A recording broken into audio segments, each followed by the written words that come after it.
வணக்கம். நம்ம சேனலுக்கு தொடர்ந்து ஆதரவளித்துக் கொண்டிருக்கும் நல்ல உள்ளங்களுக்கு நன்றி. புத்தாண்டு தினத்தில் திரௌபதி முர்மு அவர்களுக்கும் மோடி அவர்களுக்கும் இன்றைக்கி கிறிஸ்துவ அமைப்புகள் ஒரு கோரிக்கை வச்சுருக்காங்க. ரொம்ப முக்கியமாக பார்க்கப்படுது. இன்றைக்கி இருக்கக்கூடிய சூழ்நிலையில் இந்தியாவில் கிறிஸ்துவர்களுக்கு எதிராக என்ன நடக்குது அப்படின்னு மிகப்பெரிய ஒரு புள்ளி விவரத்தோடு இவங்க கொடுக்குறாங்க. இதையும் தாண்டி முர்மு அவர்களை சந்திக்க போகிறதா சொல்லியிருக்காங்க. ஏற்கனவே பிரதமர் மோடி அவர்களுக்கு இப்போ சமீபத்தில் கத்தோலிக்க பேரவை விருந்து வச்சு இது பெரிய சர்ச்சையாச்சு. நம்ம இனத்தையே கொண்டுட்டுருக்காரு, அவருக்கு போய் விருந்து வைக்கிறீங்களே அப்படின்ட்டு கிறிஸ்துவ அமைப்புகளே பொங்குறாங்க. அப்படிப்பட்ட சூழ்நிலையில் இன்றைக்கி இப்போ ஒரிசாவில் கூட 2 பெண்களை கட்டி வைத்து அடித்தது நம்ம தெரியும். ஏன்னா மதமாற்றம் பண்ணாங்கன்னு. மணிப்பூரில் நடக்கிறது உலகறியும். மேகாலயா, அசாம் உள்ளிட்ட வடகிழக்கு மாநிலங்களை தாண்டி இந்தியா முழுக்க கிறிஸ்துவர்களுக்கு எதிரான ஒரு அடக்குமுறை. அவர்கள் மதமாற்றம் பண்ணுறாங்கன்னு தொடர்ச்சியாக கிறிஸ்டின் மிஷினரின்னு அடிக்கடி ஐயா இங்கே பிஜேபியோட அத்தாரிட்டி எச் ராஜா கூட சொல்லுவார். இந்த மாதிரி தொடர்ந்து கிறிஸ்துவர்களுக்கு எதிரான சம்பவங்கள் என்ன நடக்குது, இப்போ ஏன் இந்த கடிதத்தை எழுதுகிறாங்க, அப்படி என்ன நடந்து விட்டது, அதை பற்றி தான் பார்க்க போகிறோம்.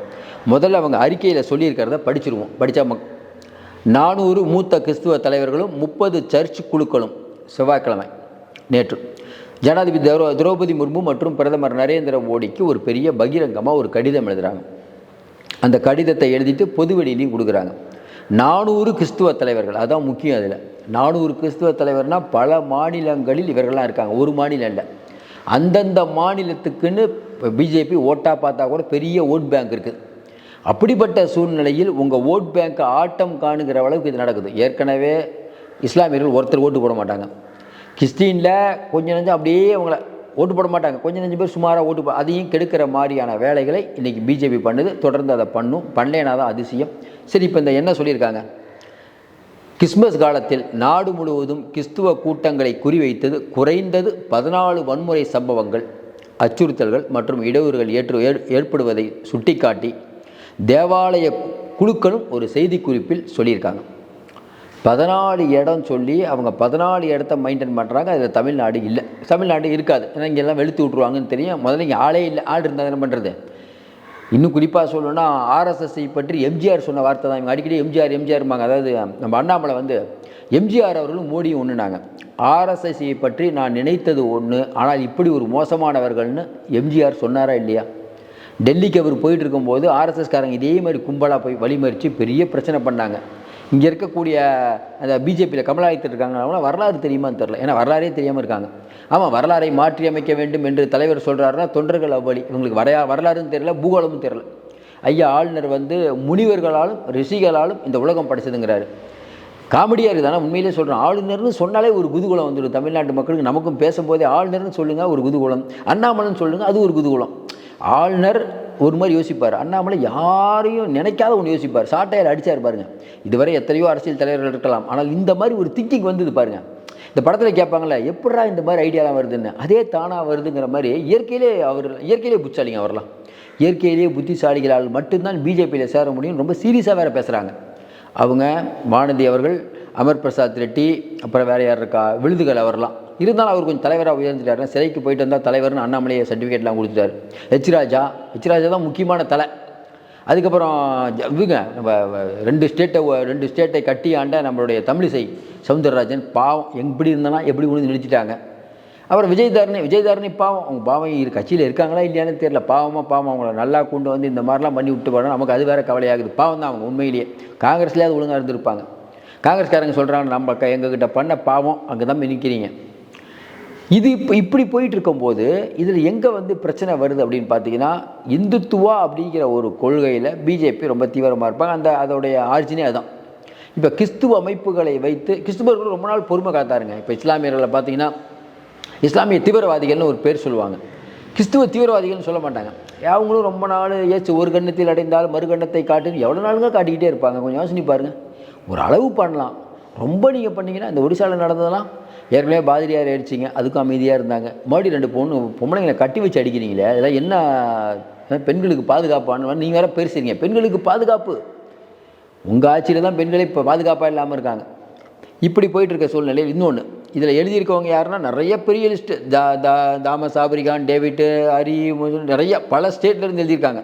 அவங்க என்ன சொல்கிறாங்க, 2024 ஜனவரி மற்றும் நவம்பர் 2024 இந்த இடைப்பட்ட 11 மாதம் என்ன சொல்கிறாங்க, இந்தியாவில் 420க்கும் மேற்பட்ட வன்முறை சம்பவங்கள். கிறிஸ்துவர்களுக்கு மட்டுங்க, இஸ்லாமியர்களுக்கு இல்லது, பழங்குடியினருக்கு இல்லை, பட்டியலின மக்களுக்கு இல்லை.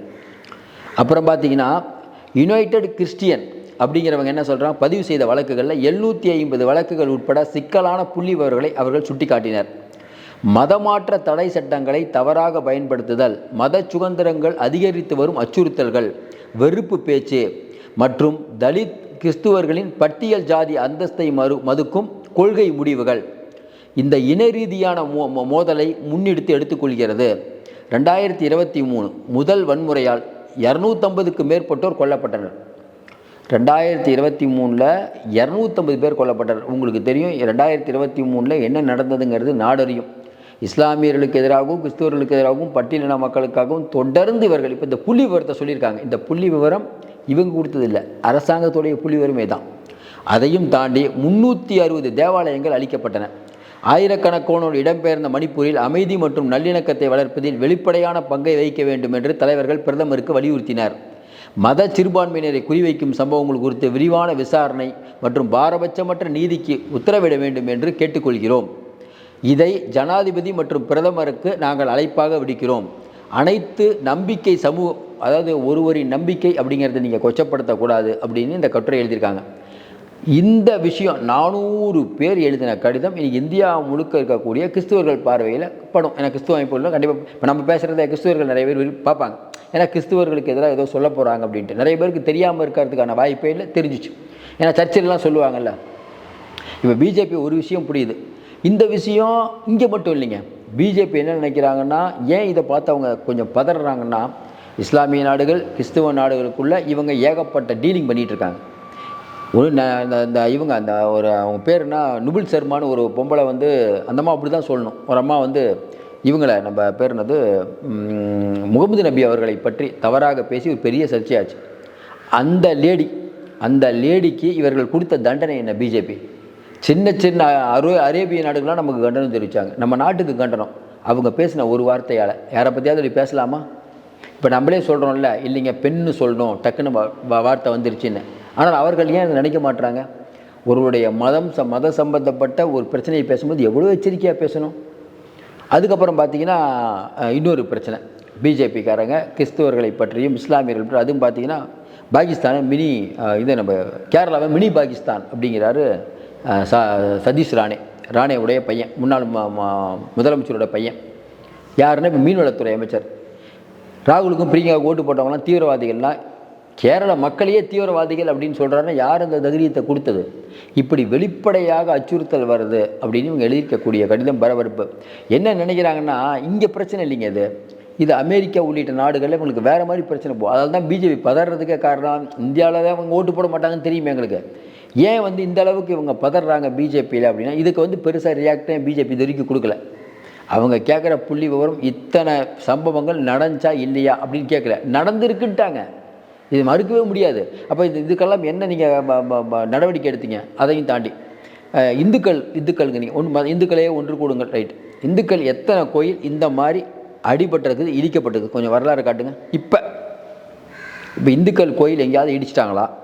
நெடுஞ்சாலைக்கு பிரச்சனை வருது இடிக்கிறது, அதெல்லாம் கணக்கில் எல்லா கோயிலும் தான் அடிப்பாங்க, அது நியாயமும் கூட, யார் இருந்தாலும் இடிக்கணும்.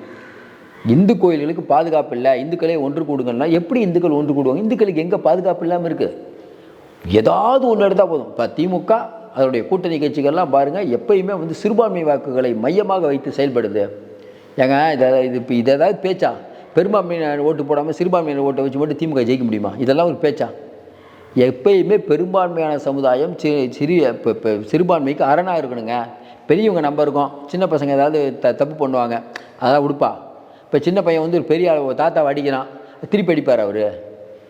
சரி, சிறுபான்மை சமுதாயம் அவங்கள அரவணைத்து அவங்களோட ஒன்று பொண்ணாக போகணுங்க. என்றைக்கு பிஜேபி இந்தியாவில் இந்த பாபர் மசூதி அடித்தாங்களோ அன்றைக்கே இந்தியாவில் ஒரு பெரும் கலவரத்தை உண்டு பண்ணி இது வரைக்கும் அந்த கலவரம் பிரச்சனை மறக்க முடியாது. அவங்கெல்லாம் போஸ்ட்டு அதை அவங்க கோயிலை இடித்தது இல்லைங்க. நமக்கு என்ன வருத்தம்னா, ஒரு கோயிலை இடிச்சுவிட்டு அங்கே இடத்துல நீங்கள் ஒரு கோயிலை கட்டி அது திறப்பு விழா பிரம்மாண்டமாக நடத்துறீங்க. ஒரு இந்து ஓகே, இந்துவே ரசிக்க மாட்டோம், நம்மளாம் ரசிப்போமா?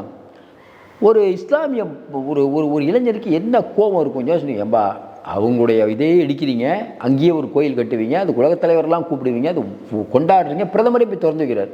இது எப்படி ஜீரணிப்பாங்க அவங்க? மதச்சார்பற்ற நாடு. இன்னொன்று, மதச்சார்பற்ற நாடே உங்களுக்கு உடன்பாடு இல்லைன்னு வச்சுக்கோங்க, மதச்சார்பற்றங்கிற பேரே தூக்கணும்னு கேஸ் போட்டவங்கிறீங்க. அப்போ இவங்க டிஎன்ஏலேயே இருக்குது. எப்படி சவார்கர் அவர்களுடைய டிஎன்ஏ, கோல்வால்கருடைய டிஎன்ஏ எல்லாம் நாங்கள் வந்து மதச்சார்பன்மை அதெல்லாம் ஒன்றும் இல்லை. இந்தியா இந்து நாடு. நம்ம சொன்னங்க இந்தியா இந்து நாடுன்னா நீங்கள் சுதந்திர போராட்டத்தில் பங்கேற்கணும், சுதந்திர போராட்டத்தில் பங்கேற்கல. இஸ்லாமியர்கள் பங்கேற்றாங்க, கிறிஸ்தவர்கள் பங்கேற்றாங்க, நீங்கள் பங்கேற்கவே இல்லையே. நீங்கள் ஆப்சண்டாகி ஓடி போய் மன்னிப்பு கடிதம் கொடுத்தவங்க எப்படி இந்த தார்மீக உரிமை இருக்குது உங்களுக்கு? இதெல்லாம் மக்களுக்கு. ஆனால் ஒன்றே ஒன்று தான், பிஜேபி வந்ததுக்கப்புறம் தான் சவார்கருங்கிற மேட்டர் நிறைய பேருக்கு தெரியுது. சவார்கர் என்ன சொன்னாருங்கிறது தெரியுது. அப்போ வந்து இவர் வந்து பாபா சாஹிப் அம்பேத்கர் அவர்கள் எழுதிய அரசியலமைப்பு சட்டத்தையே மதிக்காதவங்க இவங்களுக்குன்னு ஒரு லா. உயர்ந்த ஜாதி அப்படி பண்ணணும், தாழ்ந்த ஜாதி இப்படி தான் பண்ணணும் இவங்க ரா. இதெல்லாம் போட்டு முடிக்க நம்ம தான் படித்தெல்லாம் மேலே வந்துட்டாங்க. இன்னும் இதெல்லாம் பேசிட்டு தான் வச்சுக்கோங்களேன். இந்த அறநிலைத்துறையை கையில் எடுக்கிறேன்னு சொல்கிறது. ஐயா ஆளுநர் போயிட்டு சிதம்பரம் நடராஜர் கோயில் சூப்பராக இருக்குது, ஜக்கி வாசுதேவ் மாதிரி ஒரு புத்திசாலி இல்லைன்னு இந்த மாதிரிலாம் சொல்லிகிட்டு இருப்பாங்க. மறுபடியும் சொல்கிறோம், இந்த மாதிரி விஷயங்கள் தொடர்ந்து வர வர வர பிஜேபி ஒரு அழிவு பாதைக்கு தான் போயிட்டு இருக்குது. நீங்கள் நினைக்கலாம் மேலே உச்சாணி கொம்பில் இருக்கிறார்கள்னு. கண்ணுமிங்க நேரத்தில் எல்லாம் மட்டும் தொடர்ந்து இதை சொல்லுவோம். நீங்கள் எலெக்ஷன் கமிஷன் அவங்க விட்டு இருக்குது, எல்லாம் அவங்க விட்டு இருக்குது. ரஜினி சொல்லுவார்ல, போடா ஆண்டவனே நம்ம கையில் இருக்கான். ஆண்டவன் இருந்தால் பெருசாக நமக்கு நம்பிக்கை இல்லை, சொல்கிறோம். ஆண்டவன் இருந்தாலும் இல்லாவிட்டாலும் அது நடக்க வேண்டிய நேரத்தில் கண்டிப்பாக நடக்கும். அதில் நமக்கு ரொம்ப உறுதியான நம்பிக்கை. இயற்கை கண்டிப்பாக ஒரு பாடத்தை புகட்டும். மீண்டும் சந்திப்போம். நன்றி.